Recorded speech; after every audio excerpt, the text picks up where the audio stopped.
Біз пайғамбар саллаллаху алейхи уассаламға салауат айтудың абзалдығын айтайық деп тұрмыз. Неге? Өйткені бұдан былай біз енді қайта-қайта істей береміз. Пайғамбар саллаллаху алейхи уассалам, пайғамбардың атын қайта-қайта айта береміз. Енді сол айтып атқан кезде пайғамбарымыздың атын естіп отқан адам не істеу керек? Естіп отқан адам саллаллаху алейхи уассалам. Естірту шарт емес, жай ерін жыбырлатып саллаллаху алейхи уассалам деп айтып отыру керек. Өйткені пайғамбар саллаллаху алейхи уассалам айтады. Мен осы хадиске осы сабақты арнайын деп тұрмын да. Әл-бахилу дейді. Мән зукирту индаху фалам юсалли алейхи дейді. Сараң деген дейді. Менің атым аталып отырғанын естіп тұрып дейді. Салауат айтпаған адам дейді.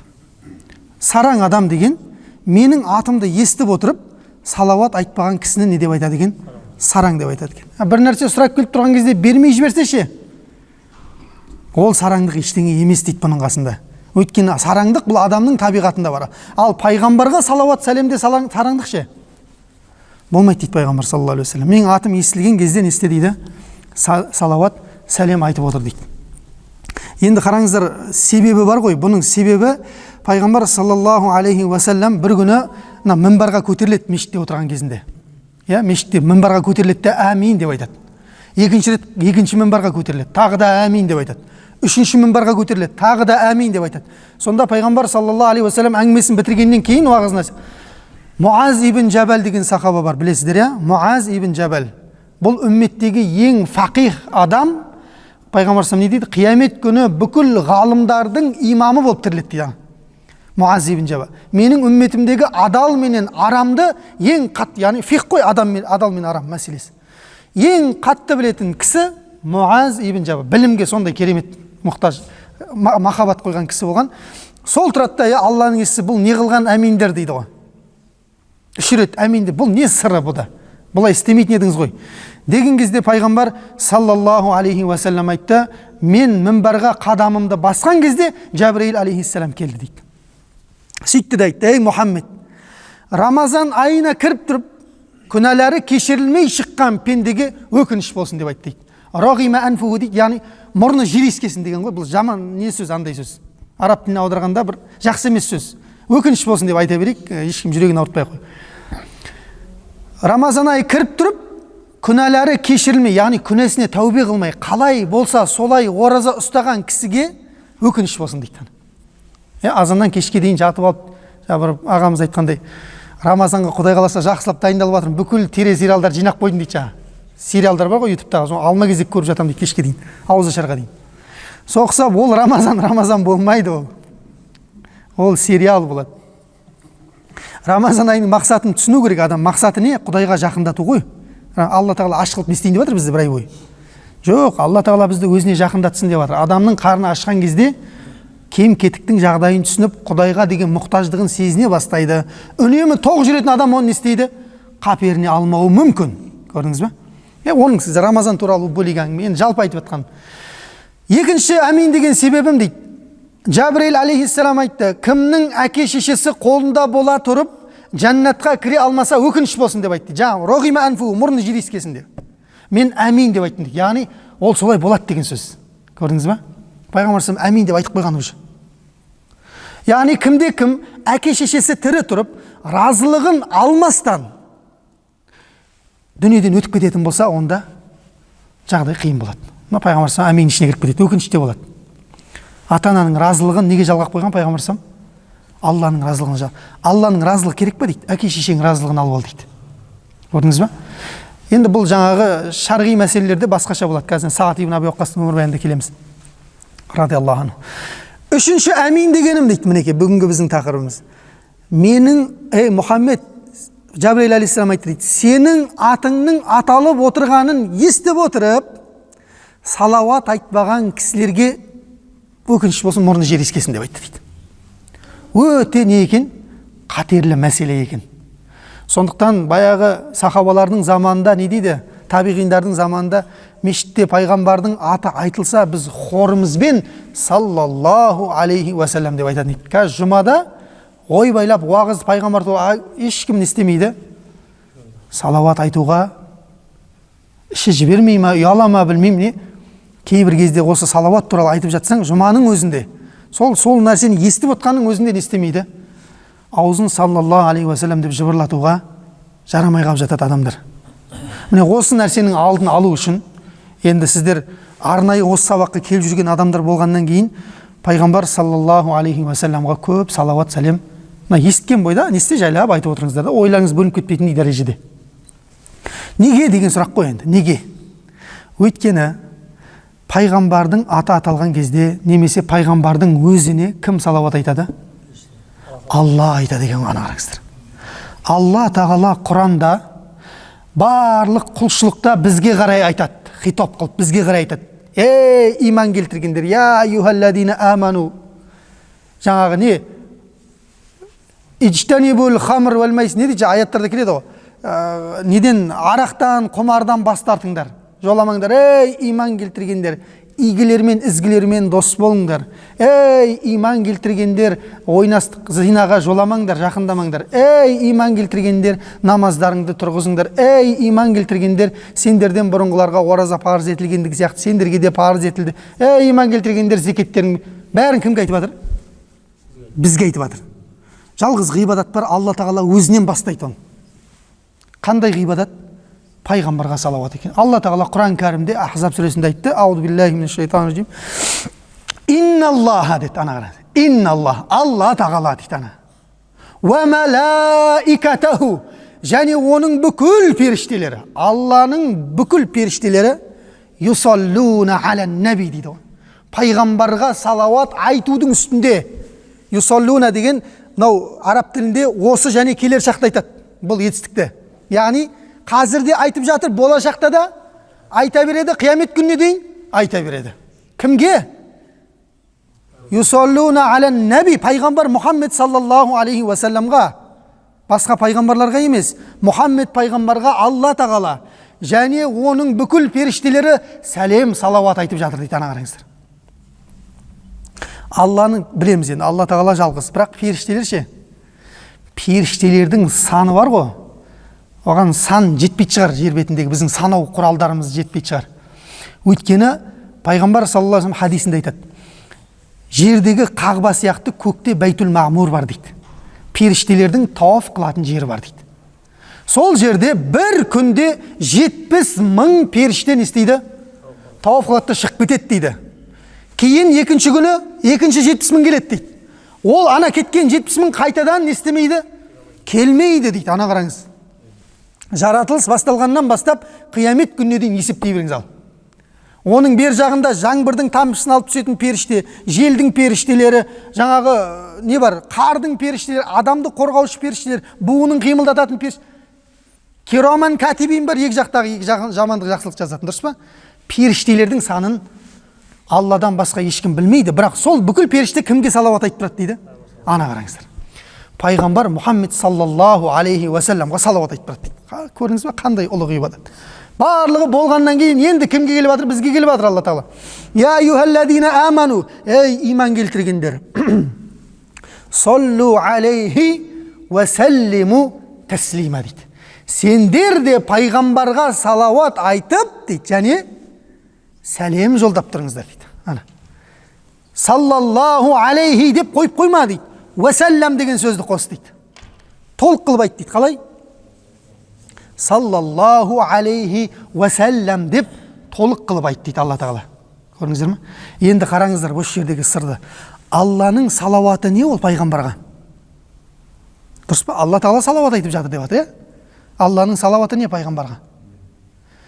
Алланың пайғамбарға берген бүкіл нығметі қиямет күніне дейін алып қойған нығметтерінің барлығы сол салауат екен.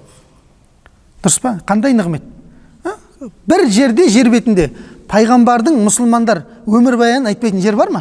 Жер бетінде. Пайғамбардың өмірбаянын айтпай бірден тәпсірге кіретін жер бар ма жер бетінде? Түсінбейсің. Пайғамбардың өмірбаянын білмей, басқа исламның ілімдерін түсінбейсің. Тәпсір керек па? Пайғамбар саласың, өмірбаян білмейінше қай сүренің қаяқта түскен білмейсің. Не себепті түскен де білмейсің. Көрдіңіз ба? Бүкіл ілім неге байланады? Пайғамбар саллаллаху алейхи уассаламның өмірбаянына байланады. Бүкіл ілім исламдағы. Енді қараңыздар, сол адамдардың барлығы не істеп тұрады пайғамбарға? Салауат айтып тұрады екен. Міне Алланың нығметі берген пайғамбарға дүниеде өзі өмірден өтіп кетсе де не істеді? Нығметін қалдырды Алла Тағала, мәртебесін биік қылып қалдырды Алла Тағала пайғамбардың. Сол бүкіл жақсылығы Алланың, біз білетіні бар, білмейтіні бар, дәрежесі көтерді. Бұл Алланың салауаты екен. Періштелердің салауаты ше? Періштелердің салауаты тынымсыз пайғамбарға тілеген истиғфарлары мен дәрежесін көтеру дұғалары екен. Ана қараңыздар. Періштелердің салауаты осы екен. Салауат ше? Біздің салауатымыз. Біз саллаллаху алейхи ва саллям деп айтып жатыр. Тілге жеңіл, жақсы? Тілге жеңіл, ауыр ешқандай жоқ. Дәрет керек емес. Міндетті емес дәрет айту. Құбыла керек жоқ. Пробкада тұрсың ба? Музыка тыңдап отқанша босқа не істе? Салауат айтып отыр. Адамның салауаты дейді пайғамбар салам айтады. Инна салатакум закатун лакум дейді. Сендердің маған айтқан салауаттарың сендердің өздеріңді тазалайды дейді. Ал. Кімді тазалайды? Бізді Демек, ол айтылған салауатқа пайғамбар мұқтаж ма екен? Біз мұқтаж екенбіз. Қалай біз мұқтажбыз? Үбәй ибн Кааб деген сахаба бар, білеміз баршамыз. Құранның ілімін ең терең меңгерген сахаба Үбәй ибн Кааб. Пайғамбар салам Құранды 4 адамнан үйреніңдер деп айтады. Дұрыс па? Соның біреуі кім? Біреуі емес, біріншісі соның Үбәй ибн Кааб деген сахаба. Сол Үбәй ибн Кааб кетіп бара жатса, пайғамбар салам шақырып алады екен, Үбәй бері кел деп. Алланың елшісі қандай қызмет? Құран оқып берші деп айтады екен. Алланың елшісі, Құран сізге түсті ғой, мен қалай саған оқып беремін? Сенен тыңдаған жақсы көремін дейді екен, қараңыз. Пайғамбар салам бір адамнан Құран тыңдаған жақсы көретін болса, кімнен? Үбәй ибн Каабтан Құран тыңдағанды жақсы көреді екен, қараңыздар. Бұл тыңдау бар ғой Құранды, біз тұрып кете береміз Құран оқып жатса. Бұл құлшылық Құранды тыңдау. Егер құлшылық болмағанда пайғамбар саллаллаху алейхи ва саллям не істемейтін еді оны? Істемейтін еді олай. Құранды оқығанда, тыңдағанда ол жерде неге бөленеді? Тыныштық пен берекетке бөленеді. Сол Үбәй ибн Кааб келеді айтады ғой, Алланың елшісі, аяттар түсіп жатыр ғой жаңағыдай. Салауат не деген. Мен түнде 1 сағат уақытым бар дейді, намаз оқитын. Жаңа дұға қылатын. Тахажжудтың уақыты болып тұр ғой. 1 сағат оқиды деген, машалла, тахажжуд намаз дұғасы бар қасында. Қандай жақсы сахабалар. Сол айтады, Алланың елшісі, мен сол бір 10-15 минут салауат айтып қойсам бола ма дейді. Жаңа дұғамның ішінде. Сонда пайғамбар саллаллаху алейхи ва саллям айтады, Үбәй дейді, хәза хайрун, ойба, Үбәй бұл қандай жақсы нәрсе дейді. Күшті ғой сен түнде тұрып бұлай құлшылық істеуің. Бірақ дейді, фа ин зитта фа хуа хайрун лака дейді. Егер де сол салауаттың үстіне тағы да қосып салауат айтатын болсаң, 15 минуттың үстіне, сен үшін қайырлы дейді, ана қараңыз. Кім үшін? Сен үшін деп жатыр. Бір кетті ма? Екі. Алланың елшісі олай болатын болса, мен жарты сағат салауат айтам дейді. Жарты сағатын дұға қыламын, жарты сағат салауат айтам дейді. Хәза хайрун дейді пайғамбар салам. Бұл қандай керемет дейді, жарты сағат бойы салауат айту. Фа ин зитта фа хуа хайрун лака дейді. Егер де сен тағы да үстіне қосатын болсаң, өзің үшін қайырлы болар еді дейді. Олай болатын болса, Алланың елшісі жаңағы 1 сағат бар ғой, түгелімен салауат айтам дейді.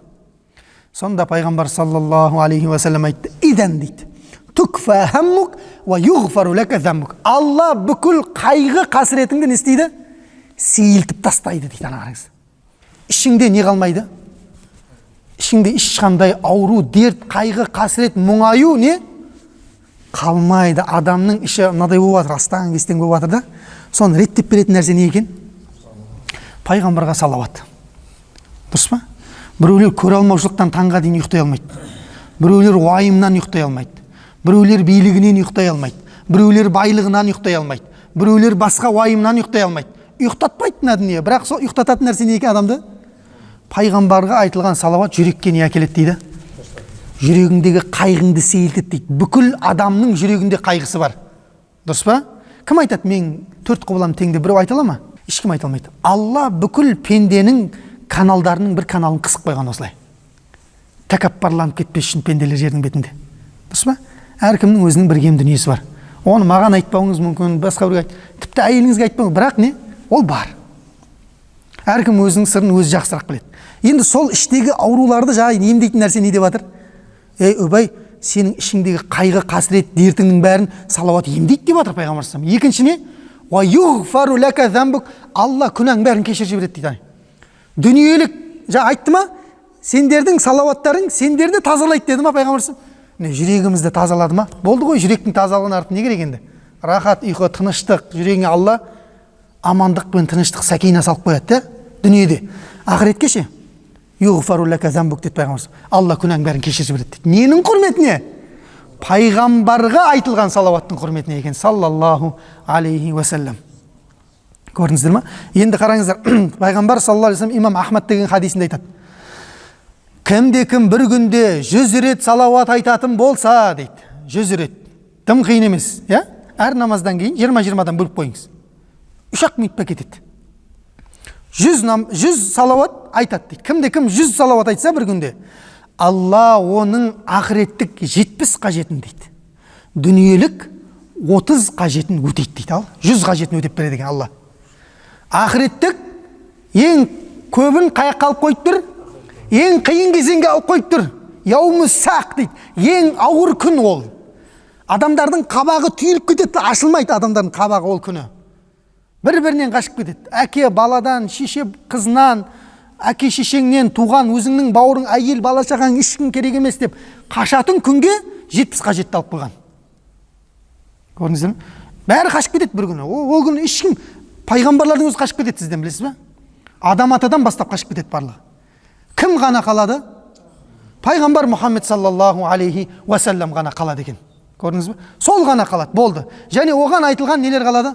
Салауаттар. Тіпті ғалымдар кейбір риуаяттарда айтады, әлсіз болса да айтып кетейін. Ана қыл көпір бар ғой, өтетін, дұрыс па? Көпірге иман келтірдік қой сол. Сол көпір, қыл көпір. Содан кімде-кім дүниеде салауат айтса дейді, маған айтылған салауаттар 2 қолтығынан көтеріп алып өтеді дейді. Көзді ашып жұмғанша дейді. Және біреуіне құрбандыққа шалынған малдар деп айтады, дұрыс па? Естігенбіз ондай нәрселер. Ең ауыр күнге сол не береді екен? Пайғамбарға айтылған салауаттар өте көп көмек береді екен. Енді қараңыздар, кімде-кім сол бір салауаты, айтып жатырмын пайғамбарымыз саллаллаху алейхи айтып жатсыздар ғой, дұрыс па? Енді қараңыздар, кімде-кім бір салауат айтатын болса дейді, пайғамбар саллаллаху алейхи уассалам айтады, Алла оған 10 жақсылық істеді деп жазады дейді. Іштің істеген жоқ, сабақта отырсыз тек саллаллаху алейхи уассалам деп қойды, болды. Алла 10 жақсылық істеді деп жазады дейді. 10 күнәсін кешіріп жібереді дейді ананың.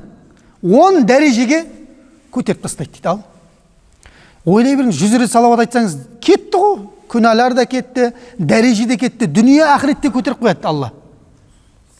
Жақсылықтар өзімен өзі жазылып жатыр. Қандай жақсы Алланың бе. Пайғамбар саллаллаху алейхи вассалам айтады ғой, бір күні үйінен шықты да, үйінің жанындағы баққа кіріп кетті дейді. Абдурахман ибн Ауф деген сахаба айтады, мен бір мәселе сұрайын деп келе жатыр едім дейді пайғамбар саллаллаху алейхи вассаламнан. Бір кезде баққа кірген көрдім де, дереу мен де артынан кірдім дейді. Кірді де пайғамбар саллаллаху не істеді? Сәждеге құлады дейді. Мен отырым дейді, күтіп, тұрады шығар деп. Тұрмайды дейді. Сонымен ойладым, мен өліп кетті ма деп ойладым дейді пайғамбар саллаллаху алейхи вассалам. Аяғым тәпішкімді сытырлаттым дейді. Бір кезде пайғамбар саллаллаху алейхи сәждеден тұрды да, бұл кім не? Мен ғой Алланың елшісі Абдурахман. Абдурахман не істеп жүрсің? Жай жүрсің ба? Алланың елшісі бір нәрсе сұрайын деп келе жатыр едім, мынау сәжде ұзақ болып кетті ғой, рухыңыз көтеріліп кетті ма деп ойладым дейді. Сонда пайғамбар саллаллаху алейхи уассалам айтады, ей Абдурахман, баққа кірген бойымда Жабраил алейхиссалам келді маған дейді. Сөйтті де айтты, ей Мұхаммед, разы емессің бе деп айтады дейді. Разы емессің бе? Үмметіңнен кім саған бір рет салауат айтатын болса, Алла оған 10 рет рахымын төгетін болды ғой дейді. Сол сүйінші хабарды Жабраил алейхиссалам алып келген кезде мен не істедім дейді? Сәждеге құлап Аллаға рахмет айтып жатырмын дейді. Анаға. Аллаға рахмет айтып жатырмын дейді. Қандай бір салауат Алла 10 рахымын төгеді, ана қараңыз. Пайғамбар саллаллаху алейхи уассаламға айтылған. Енді бұл көп салауат туралы хадистер деген өте көп. Пайғамбар саллаллаху алейхи уассалам хадис. Ауланнаси би яумал қияма. Қиямет күні маған жанымда отырып, ең жақын болып, мен мәжілісімде қасымда отыратын кісілер бар дейді. Кімдер? Актарухум алейя салатан. Маған ең көп салауат айтқан кісілер дейді. Дүниеде кім маған ең көп салауат айтса, қиямет күні менің жанымда отырады дейді мәжілісте. Ойбай-ау, пайғамбар саллаллаху алейхи уассалам жанында отыру үшін қаншама пайғамбарлар сол кісінің үмметі болғысы келген ғой. Алла бізге салауат арқылы не істеймін дейді, соны берем деп жатыр Алла тағала. Қандай рахат, бір ғалымға келіп айтады, жәннат туралы уағыз айтшы деп қоймайды екен. Бар ғой жамағатта не бір адамдар, не туралы айтып жіберші деп андай. Өзінің тақырыптарын айтатын сондай кісілер бар. Сол ғалымға қоймайды дейді шәкірттер, ұстаз жәннат туралы уағыз айтшы, жәннат туралы уағыз айтшы деп барғымыз келіп тұр. Естігісі келіп тұрған хор қызы бірдеңе деген сияқты нәрселер ғой енді. Сонда ғалым айтты дейді, фиха расулулла деп айтты дейді. Ол жерде Алланың елшісі бар дейді, артық уағыз керек па саған дейді. Болды ғой дейді. Жәннатта Алланың елшісі бар, болды. Жәннат туралы уағыз керек па? Пайғамбар саллаллаху алейхи уассалам бар. Қандай рахат. Сондай Алла дәрежесін көтерген пайғамбардың қасында дүниеде салауатты толтырып, айтып, ертең қасында отырса қандай жақсы. Алла нәсіп етсін баршамызға. Енді айта берсек, бұл өте көп пайғамбар саллаллаху алейхи уассалам хадистері жаңағы тіпті айтады ғой.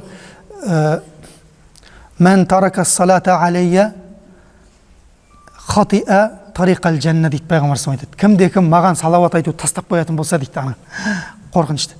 Маған салауат айтуды тастап қоятын болса, хатиа тариқал жанна, жаннаттың жолынан адасып қалыпты дейді. Кім салауат тоқтатса, жаннаттың жолынан адасып қалыпты дейді. Сондықтан жаннатқа апаратын жолдардың бірі пайғамбар Мұхаммед саллаллаху алейхи уассаламға айтылған салауаттар екен. Пайғамбар саллаллаху алейхи уассалам хадисінде айтады, пенде қашан салауат айтып отыра береді дейді, оның жанына періштелер келіп, ол кісіге салауат сәлем айтып тұрады дейді, истиғфар айтып тұрады дейді. Не, ол кісі тоқтатып азайтады дейді, не, қойып қояды дейді. Қашанғы айта береді салауатты, ана періштелер не істей береді дейді, анаған салауат айтып тұрады дейді, салауат айтқан кісіге истиғфар айтып салауат айтып тұрады дейді. Пенде өзі тоқтатып азайтып қояды дейді, не, мүлдем қойып тастайды дейді. Қашан қойып тастағанға дейін анау періштелер тоқтамайды дейді, ана қараңыз. Сондай ұлы ғибадат көрдіңіздер ме? Жер бетінде дейді пайғамбар саллаллаху алейхи вассалам айтады, жер бетін кезіп жүретін періштелер бар, сендердің салауатыңды маған жеткізетін дейді. Сахабаларға айтып жатыр. Сендердің салауаттарын жердің бетін кезіп жүріп маған жеткізетін періштелер бар дейді. Соның барлығына менің Алла рухымды қайтарып жауап берем дейді. Сахабалардың біреу сұрайды, Алланың елшісі қалай жауап бересің, шіріп кетесің ғой дейді, мәйіт болып кетесің бе дейді. Алла пайғамбарлардың денесін жерге шіруге харам еткен дейді, мен жауап берем барлығының сәлеміне дейді. Пәленшенің ұлы түгенше сәлем айтып жатыр, Алланың елшісі деп періштелер алып барады сәлемді. Ва алейкассалам ва рахматуллахи ва баракату. Пайғамбар не істейді? Жауап қайтарады. Қандай рахат. Тіпті екі періштені жаратып қойған дейді пайғамбар хадисінде айтады. Кім маған салауат айтса, бірінші періште дейді, ғафараллаху ләка деп дұға қылып тұрады дейді, бір салауатқа. Саллаллаху алейхи уассалам, жаңағы періштеге сіздің салауатыңыз жеткізіледі. Сонда ана періште не деп айтады дейді, Алла сені кешірсін деп айтады дейді, салауат айтқандығың үшін. Дүниедегі күнәңді кешірсін деген кезде екінші періште бар дейді. Яқулуллаху ва куллу малаикатин амин дейді. Ана екінші періште амин деп айтады дейді. Сол кезде Алла тағала және оның бүкіл періштелері амин деп айтады дейді. Мына бірінші періште кешірсін Алла сен деді ғой, екінші періште амин деп айтады екен. Мынаған жауап беріп жатыр. Бір-бірімен бүйтіп байлап қойған. Оған Алла және оның періштелері тағы да амин деп қосылады дейді. Болды ғой енді. Алла тағала амин, оның періштелері амин деген, сіз кешірілмегенде кім кешіріледі иншалла. Міне сол пайғамбар саллаллаху алейхи уассаламға айтылған салауаттардың берекет екен. Кім енді жаңа 100 салауат ауыр болып кетті ғой ұстаз, шамал азайтпайсыз ба деп айтқан адамдар болатын болса, пайғамбар саллаллаху алейхи вассалам хадисінде айтады, кім таңертең таң атқан кезде 10 салауат айтып қойса, кешкісін тағы бір 10 салауат айтып қойса маған дейді, онда оған міндетті түрде менің шафағатым нәсіп етіледі дейді. Біраз нәрсе туралы айттық, салауат туралы. Енді ол иншалла айтыла береді, әлде де мәуліт айы ғой енді бұл. Енді бұл мәуліт айында ғана салауат айтып қалған уақытта салауат айтпайды деген жоқ. Бұл өмір бақи айтылу керек салауат. Енді өте көп қиссалар, оқиғалар көп. Біздің енді жаңа немізге сабағымыз қайтпай тұрып мына нені айтып кетейін. Суфиян ат-Таури деген үлкен табиғин ғалым бар. Естулеріңіз бар ма? Суфиян ат-Таури деген. Сол кісі енді өзінің заманының ұлы ғалымы ғой енді ол. Сол бір күні қажылықта жүрсе, Қағбаның жанында бір кісі салауат айтып жүр дейді. Саллаллаху алейхи уассалам деп айтады дейді. Бірақ ол жерде сүннет бойынша не айтылу керек? Хамд айту керек қой Аллаға, дұрыс па? Ла илаха иллаллах вахтаху ла шарик, тәһлил сондай айтылады ғой, сүннет бойынша келген дұғаларда. Мынау салауат айтып жүр дейді да. Мына астында бір гәп бар дейді ғой енді. Бір әңгіме бар бұл жерде. Сөйтіп ана шақырып алады, тауап біткеннен не салауат сенікі? Қағбаң жанында хамд айтпайсың ба Аллаға? Десе, имам дейді, заманыңның заңғар ғұламасы болмағаныңда бұл сырды ешкімге ашпайтын едім дейді да. Бірақ сен сияқты адам сұрап тұрған кезде қалай айтпаймын мен оны дейді. Біз әкеміз екеуміз келе жатқанбыз дейді, негізі неге қажылыққа. Жолда әкем қайтыс болып кетті дейді. Әкем өлген бойда беті қап-қара болып кетті дейді, жүзі. Адам өлген бойда жүзі қап-қара болып кетті. Енді бір риуаяттарда оны өсімқорлықпен айналысқан кісі деп айтады. Сонымен ананың бетін көрген кезде бұл жақсылықтың нышаны емес деп мен жыладым дейді. Бетін жауып қойдым да жылап, өксіп, басында жылап отқан кезінде жолдан шаршағанбыз, көзім ілініп кетіп дейді. Бір кезде айналам нұрланып кетті дейді. Айналам нұрланып кетті. Сөйтіп бір кісі келді дейді ғой. Келді де әкемнің бетіндегі матаны ашты да бетін сипады дейді. Қап-қара әкемнің беті нұрлана түсті дейді ана аяқ астынан. Сөйтті де жаңа кісі қайтадан кетіп бара жатты дейді. Ей, бұл кім? Кімсің сен? Не істеп бара жатсың? Қалайша нұрландырдың әкем бетін? Ана сахибул Құран Мұхаммад ибн Абдилла деп айтты дейді. Мен Құранмен түскен Мұхаммед Мұстафа саллаллаху алейхи ва саллям, Абдулланың ұлы Мұхаммедпін деп айтты пайғамбар саллаллаху алейхи ва саллям. Әкең сенің өзінің нәпсісіне зұлымдық жасаған кісі еді дейді, яғни көп күнә істеген кісі еді дейді. Бірақ маған салауат айтқандығын ешқашан тоқтатпаған еді дейді. Ұйқыдан өксіп жылап, айна жаңа нұр жоқ болып кетті дейді. Көзімді ашсам, ана матаны ашып қалсам, пайғамбар саллаллаху алейхи ва саллям жаңағы әкемнің беті жап-жарық болып нұрланып жатыр дейді. Шынымен де пайғамбар саллаллаху алейхи ва саллям істеп кеткен екен, жүзін нұрландырып кеткен екен. Бұл Танбихул ғафилин деген имам Абу Лейс ас-Самарқандидің кітабында келеді бұл хабар. Міне сол пайғамбарға айтылған салауат не істейді деген адамды қандай берекет. Берекет деген ол, ой, ғалымдар деген имам Ибнул Джаузи 43 пайдасын жазған. Одан өтіп кеткен ғалымдар бар. 101 пайдасын жазған. Пайғамбарға айтылған салауаттың пайдасы деген ұшан теңіз. Енді сабақтың орайын сәті келіп тұрған айтып кетіп жатырмын. Енді бізде кететін үлкен бір қате бар. Бұл пайғамбарға салауатты қате айтамыз біз кейде. Дұрыс па? Енді мен ең соңғысын бастайын. Мына жерде 4-ші қатарда жазып қойдым. Көбіміздің айтып жүргеніміз қандай? Былай айтамыз бізде. Мен енді естеймін ғой, енді құлақ бар менде. Пайғамбарға деген кезде саллаллаху алейхи уассалам деп айтады біреулер. Қате айтамыз да, саллаллаху алейхи уассалам деп айтамыз. Ол салауат, қате салауат. Оны жазып қойдым. Қазақшасын жазып қойдым сіздердің айтатындарыңызды. Саллаллаху, ең соңғы 4-ші қараңыздар. Алейхи уассалам деген. Бұл жерде етістік, есім барлығы быт-шыт болып кетті. Ана дұрыс салауат болмай қалды ол. Көрдіңіздер ме? Салауат дұрыс айтылу үшін мен жоғарыдағы үшеуін келтіріп қойдым. Қайсы бірін айтсаңыз да салауат. Бірінші, саллаллаху алейхи уассалам. Уассалам емес. Уассалам. Саллаллаху алейхи уассалам. Көрдіңіздер ме? Салла деген етістік, сәллам деген етістік. Екеу етістік бірдей болу керек. Ана қазақшасын жазып қойдым. Саллаллаху алейхи уассалам. Уассалам емес. Түсінікті қоя? Екінші салауаттың түрін жаздым. Алейхи салату уассалам. Ол да дұрыс. Қазақшасы алейхи салату уассалам. Бұл дұрыс. Үшіншісі салаватуллахи уассаламуху алейх. Бұл да айтылады халықтың арасында, олай да салават айтатын адамдар бар. Қазақшасын жазып қойдым. Салаватуллахи уассаламуху алейхи деген. Осы үшеуінің қайсысын айтсаңыздар да дұрыс, 4-ші дұрыс емес. X деп қойдым ана жерде. Қателеріңізді біліп жатсыздар ғой, қай жерде кетіп жатқан, соны мен де біліп, бұдан бұлай дұрыс салауат айтсын деп жазып қойдым. Енді иншалла не істейміз? Пайғамбар саллаллаху алейхи ва салламға дұрыс салауат айтып үйренеміз.